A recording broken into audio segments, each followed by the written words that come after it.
নমস্কার, আপনারা দেখছেন জেলার 1 নম্বর অনলাইন ও TV channel Birbhum RC TV. আপনাদের সঙ্গে আমি শুভাশিস। শুরু করছি আজকের সংবাদ। বিস্তারিত সংবাদে যাওয়ার আগে দেখে নেব সংবাদ শিরোনাম।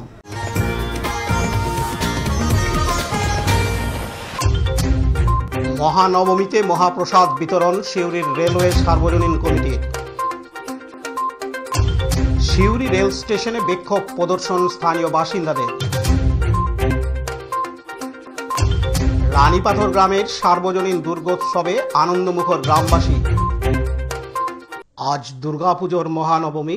এই উপলক্ষে বীরভূম আরসি টিভির নিউজ চ্যানেলের পক্ষ থেকে সকল দর্শক, শ্রোতা, বিজ্ঞাপনদাতা, সংবাদদাতা, কেবল অপারেটর এবং শুভানুধ্যায়ীদের জানাই শারদীয়ার প্রীতি, শুভেচ্ছা ও অভিনন্দন।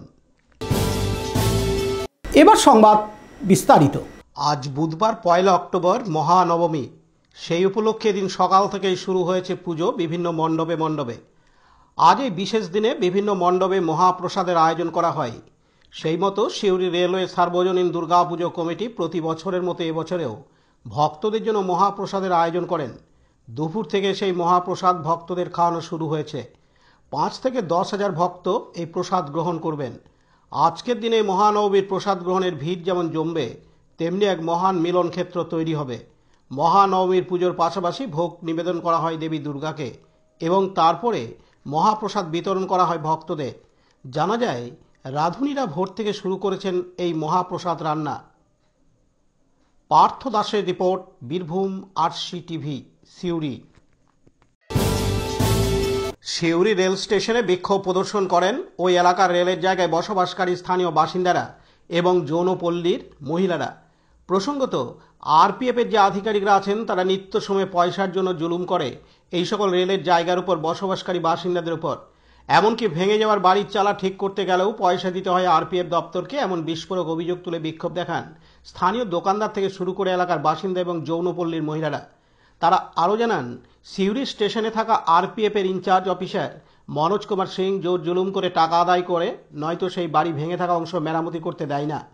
এতে সমস্যায় পড়তে হয় এলাকার বসবাসকারী বাসিন্দাদের।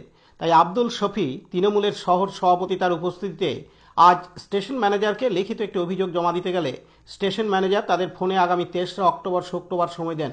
তারপরেই তারা সেখান থেকে বেরিয়ে যান।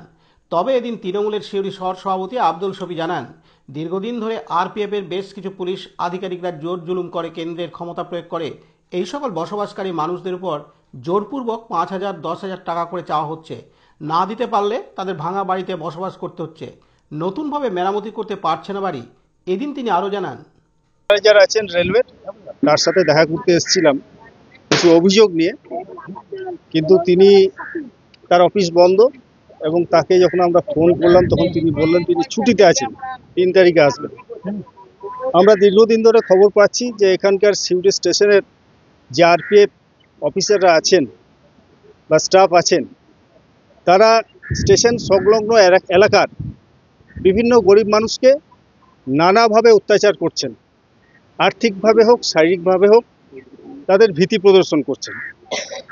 আমরা কিন্তু বহুদিন থেকে দেখছি, আজকে নয়, আমার বয়স হয়ে গেল 55 বছর। তার আগে থেকে দেখছি এখানে মানুষ বসবাস করছে, ব্যবসা করছে।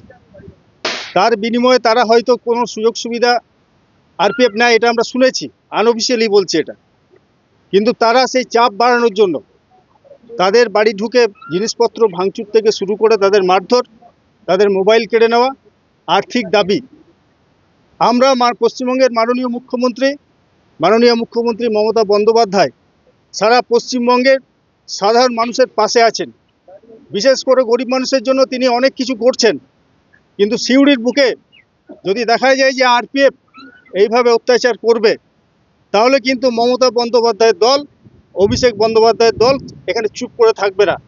ওটা সিউড়ির আমরা 21টা ওয়ার্ড থেকে লোকজন নিয়ে এসে আমরা এখানে কিন্তু অবরোধ করব এবং তারপর যদি দেখা যায় যে আরপিএফ তার যা ক্ষমতা আছে প্রদর্শন করবে, জনতার সঙ্গে আরপিএফের সেই যুদ্ধ হবে। মোহাম্মদ আব্দুল শফি, আমি সভাপতি, সিউড়ি শহর তৃণমূল কংগ্রেস কমিটি। অন্যদিকে আরপিএফের ইনচার্জ অফিসার মনোজ কুমার সিং বলেন, স্থানীয় এক তৃণমূল নেতা সিউড়ি স্টেশন মোড়ে একটি দোকান তৈরি করে উঠেছে কংক্রিটের। তাকে বারবার বলা সত্ত্বেও সেই কংক্রিটের অংশ না ভেঙে জোরপূর্বক রেলের জায়গার উপর পাকাপোক্ত করতে শুরু করে। গত 25 তারিখ রাতে বাধা দিতে গেলে তাদের উপর মারমুখী হয়ে ওঠে স্থানীয় মোগলা নামে এক তৃণমূল কর্মী সহ স্থানীয় দোকানদাররা। এদিন তিনি আরও বলেন, যে স্থানীয় যে লোকজন আছে তারা অভিযোগ করছে আরপিএফ প্রায় সময় বিভিন্ন রকম টাকা ডিমান্ড করছে, কারো বাড়িঘর ভাঙচুর করছে, কারো দোকান ভাঙচুর করছে এবং টাকা ডিমান্ড। देखिए मैं इतना ही बोलूँगा, अगर यहाँ पे किसी का मैंने दुकान अगर तोड़ा है, घर तोड़ा है, तो वो मुझे लिखित में कंप्लेन दे, आगे हेडक्वार्टर को भेजे, मुझे कोई दिक्कत नहीं है। और ब्लेम लगाने के लिए तो कोई भी लगा सकता है, ठीक है, इसका तो मैं बागी नहीं हूँ।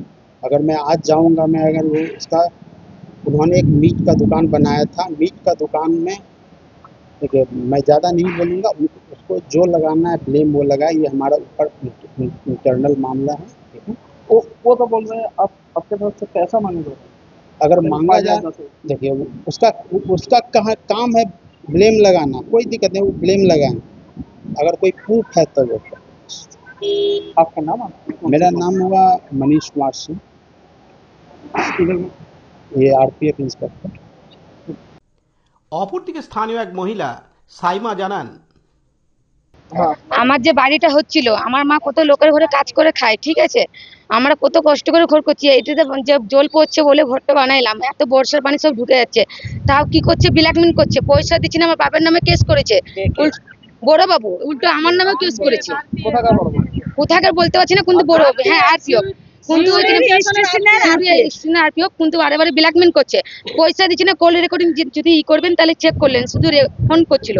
আমি যখন রেকর্ডিং যখন করলাম তখন আমার কাছ থেকে মোবাইলটা কেড়ে নিল, তখন বলছে কেউকে জানাবি না যে আমি মোবাইলে ডিলিট মেরেছি, কিছু বলবি না, তারপরেও শুধু ব্ল্যাকমেল করছে, বলছে আবার পয়সা খাবো 20,000 টাকা। এমনি কেন করবে, গরিব মানুষের পেটে লাত কেন মারবে, কত কষ্ট করছে, আমরা লোকের ঘরে জিগিরি করে করছেন। আমরা সারি চাইছে আমার এক কাজ করেন, পয়সা দিয়ে দেন, আমার যত টাকা খরচ হয়েছে আমাদেরকে দিয়ে দেখ, আজ যে 5,000 টাকা খেয়েছে ওই 5,000 টাকা দেন, নাহলে প্রতিবাদ করেন আপনারা, কি চাইছেন দেখেন। আমার নাম সালমা। পার্থ দাসের report, Birbhum RC TV, Suri. এখন বিজ্ঞাপন বিরতি, ফিরে আসছি বিরতির পর। সব থেকে ভালো চিকিৎসা সবচেয়ে কম খরচে, সবচেয়ে কম খরচে, সব থেকে ভালো চিকিৎসা সবচেয়ে কম খরচে, সবচেয়ে কম খরচে, বিশ্বমানের স্বাস্থ্য পরিষেবা মিলবে দিনে রাতে, বিশ্বমানের স্বাস্থ্য পরিষেবা মিলবে দিনে রাতে, মনি মহেশ হসপিটাল, মনি মহেশ হসপিটাল, মনি মহেশ হসপিটাল, মনি মহেশ হসপিটাল, মনি মহেশ হসপিটাল, দুবরাজপুর, বীরভূম।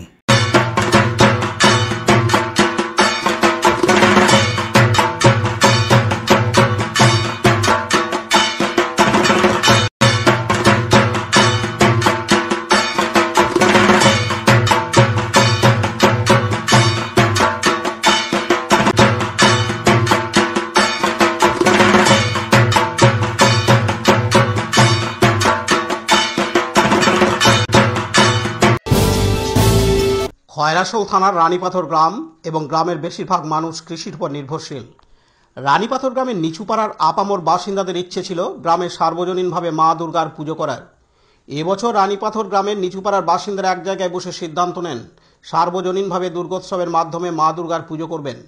যে যা মনে আশা করে আমার কাঙাল ঠাকুর পূর্ণ করে, হলেও তাই এবছর সার্বজনীনভাবে রানীপাথর গ্রামের নিচুপাড়ার গৌরাঙ্গ মন্দির সংলগ্ন এলাকায় সার্বজনীনভাবে দুর্গোৎসবের সূচনা হয়। দুর্গোৎসবের সূচনা হওয়ায় গ্রামের মানুষেরা স্বভাবতই বেজায় খুশি। নিজেদের উদ্যোগে মায়ের পুজো দেওয়া থেকে মা দুর্গাকে দর্শন করতে পারছেন, এর থেকে আর বেশি কিছু আশা করেননি গ্রামের মানুষেরা। এবছর দুর্গোৎসবের সূচনা করতে পেরে স্বভাবতই বেজায় খুশি আয়োজকরা। এ বিষয়ে আমি প্রথমেই জানাই আজ নবমী দিনের শুভেচ্ছা সবাইকে যারা আমাদের চারপাশে রয়েছে।